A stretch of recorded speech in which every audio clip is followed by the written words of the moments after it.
Bismillahirrahmanirrahim. Assalamualaikum warahmatullahi wabarakatuh.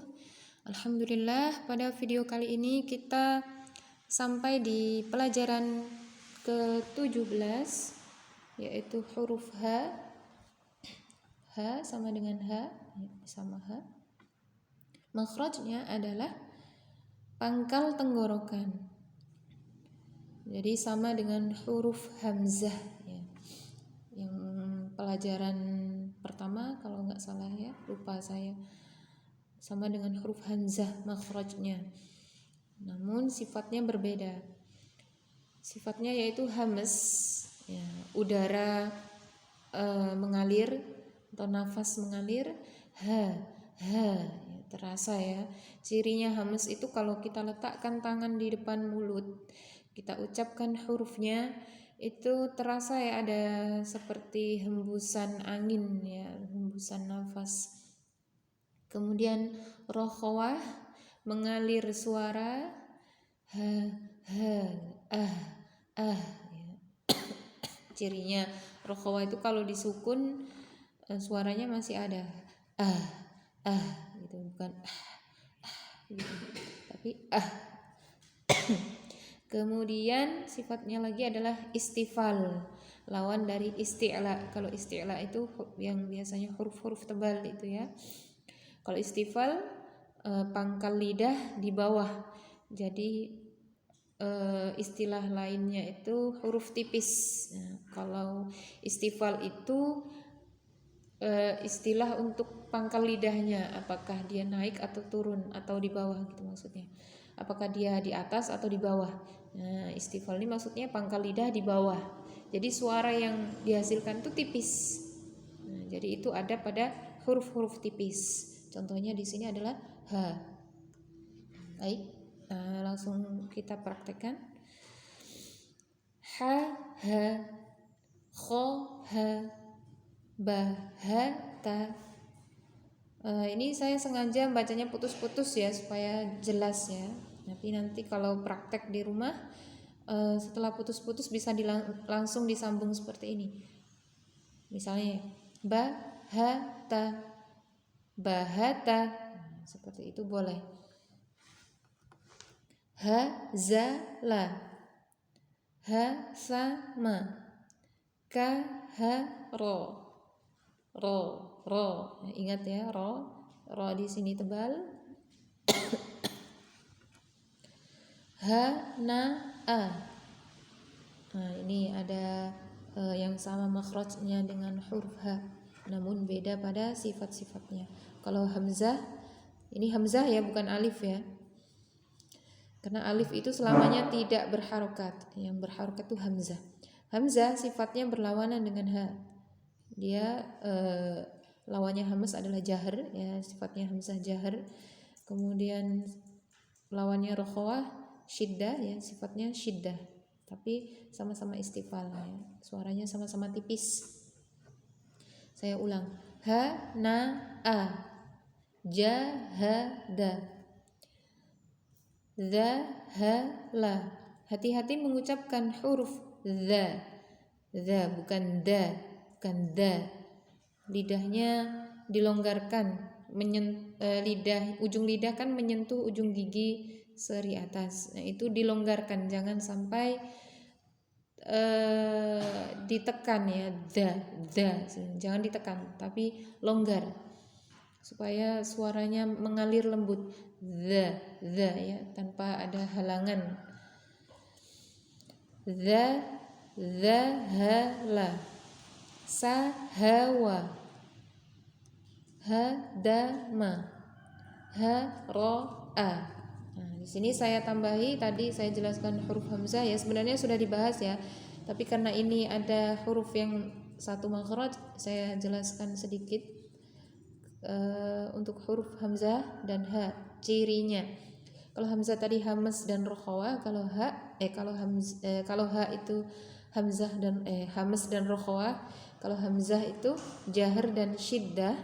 Cirinya kalau disukun yang paling nampak.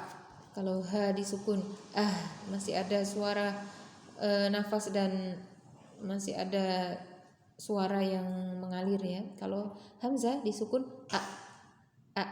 Nah, sudah berhenti nafas dan suaranya langsung berhenti ya. A. Nafas pun tidak mengalir, langsung berhenti. Baik, kita lanjut ke bab selanjutnya, pelajaran selanjutnya. Nah, ternyata hamzah ya. Saya lupa. Ternyata hamzah belum. Sudah hamzah ya. Ini hamzah yang ini ya. Hamzah yang terletak di atas alif. Ya. Sebenarnya aslinya hamzah. Alif ini hanya istilah mudahnya itu hanya sebagai kursi. Kursinya hamzah. Baik, pelajaran ke-18 tentang hamzah yang di atas alif. Ya, ini hamzah sama ya. Ata. Ata. Ata. Nah, sama membacanya ya.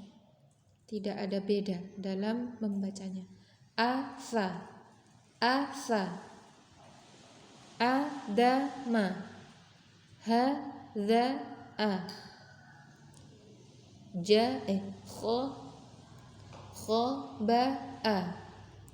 Kala'a. Asaro. Awana. Jasa'a. Haza'a.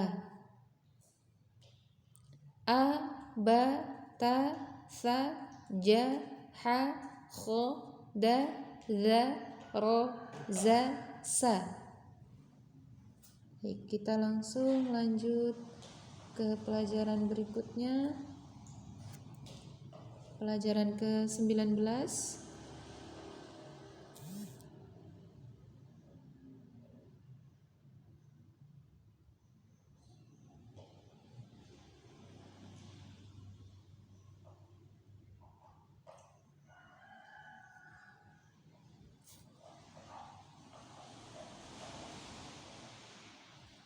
Huruf ya.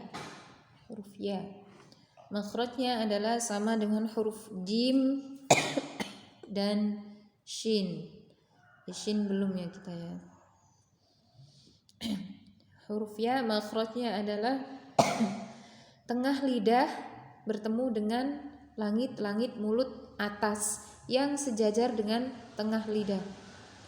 Tengah lidah bertemu dengan atau menyentuh tidak ya, kalau iya enggak sampai menyentuh ya.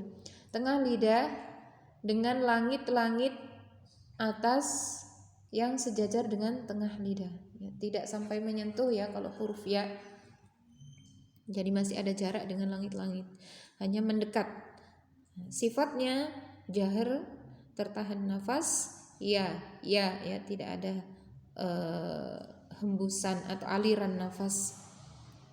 Rokhwah, mengalir suara, ya, ai. Kemudian istifal, tipis ya, suaranya tipis. Istifal, pangkal lidah di bawah, jadi suaranya tipis. Langsung kita praktekkan.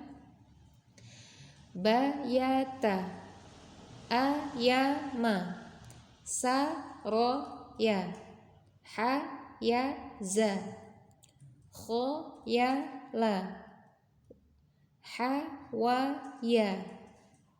hawaya, sanaya, kayada, hayaja. Nah, ini sama ya seperti ya makhrajnya tengah lidah. Nah, kalau jim itu sampai menyentuh langit-langit, tapi kalau ya tidak sampai menyentuh. Ja. Nah, jadi kalau bingung makhrajnya jim dan ya, diucapkan salah satu kemudian disamakan letak hurufnya itu ya gitu. Zakaya, khobaya, jalaya. Lanjut ke pelajaran 20, sin dan shin. makhrajnya sama ya shin ya. Nah, ini bab shin sebenarnya. Ini untuk pembanding saja, ini disandingkan dengan sin. Shin makhrajnya sama dengan huruf ya dan jim. Cuma ada beda sedikit, yaitu tengah lidah dan langit-langit, sama ya. Tengah lidah dan langit-langit. Jim juga. Cuma kalau jim itu menempel, ya tidak menempel. Shin juga tidak menempel. Tapi dia lebih dekat daripada ya. Kalau ya itu lebih jauh dari langit-langit. Ya. Kalau shin lebih dekat. Shi, sha, sha. Namun jangan sampai terlalu ke belakang ya. Untuk 3 huruf ini, jim, shin, dan ya, itu silahkan diukur dengan mengucapkan 3 huruf sekaligus supaya shin ini shin dan jim itu nggak sampai terlalu ke belakang ya, nggak sampai tengah lidah terlalu ke belakang. Kalau terlalu ke belakang, shinnya jadi shin, sha. Nah, itu terlalu ke belakang, kurang maju sedikit. Kemudian jim jadi ja. Nah, itu juga terlalu mundur. Nah, harusnya ucapkan dulu ya. Kalau ya kan masa kita ucapkan ya kan enggak. Ya biasa ya, ye biasa dalam bahasa Indonesia. Ya, sha, ja. Nah, jadi untuk mengukur supaya tidak berlebihan, tidak maju, tidak mundur, pas di tempatnya itu ucapkan huruf ya. Ya, sha. Nah, seperti itu. Baik. Sasha. Oh iya, kesalahan lagi yang biasanya terjadi adalah mengucapkan huruf sha, shin itu seperti ada y-nya. Contohnya sya. Nah, itu yang sering terjadi ya. Itu jangan dibelokkan sya, tapi langsung sha. Sifatnya tafashi. Nah, ini hanya sifat yang hanya dimiliki oleh huruf shin. Tafashi, menyebar. Apa yang menyebar? Bisa nafasnya, bisa suaranya. Bagaimana bisa huruf shin ini punya sifat tafashi atau menyebar? Karena huruf shin ketika diucapkan dia akan memiliki sifat hamas dan rokhawah ya. Kemudian berbeda dengan huruf jim dan ya. Kalau jim itu kan jahar dan syiddah, jadi tertahan nafas dan suara. Kalau ya jahar dan rokhawah, tertahan nafas dan mengalir suara. Nah, kalau shin itu mengalir nafas juga mengalir suara, sehingga nafas dan suaranya itu keluar melalui celah-celah gigi. Ya, silakan dirasakan. Ada rasa menyebar gitu ya nafasnya. Sha. Seperti itu. Berbeda dengan huruf sin ya, meskipun dia nafasnya keluar dengan lancar, tapi kan jalan untuk keluar itu sempit ya, bukan sempit. Tidak sebanyak huruf shin. Nah, sehingga kalau jalan keluar itu semakin lebar, angin yang keluar atau suara yang keluar itu kan semakin bebas gitu ya. Nah, itulah huruf shin, sifat tafashinya huruf shin. Sha. Tafashi ya, menyebar. Hamas, mengalir nafas ya, jelas ya, terasa. Rokhawah, mengalir suara. Kemudian istifal, suaranya tipis ya, atau pangkal lidah di bawah. Asyara. Sya. Syatama. Syahadza. Syabatha. Jayasha. Syakhola. Syayada. Sya'asa.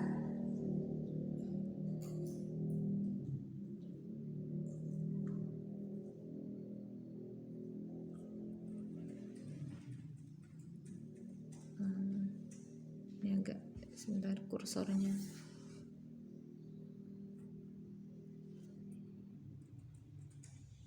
Syaka. Nah, seperti ini.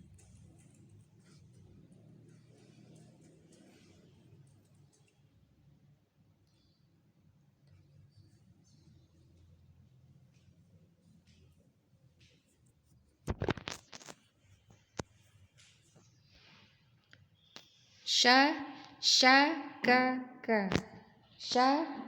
syahawa, nasya'a, syayaba, syamakho, syamakho, syawala, nabasya, syadaha,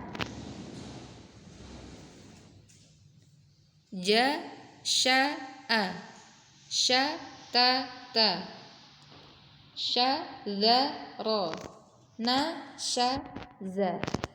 Saya ingatkan untuk pengucapan huruf ta jangan diucapkan seperti ini. Ta.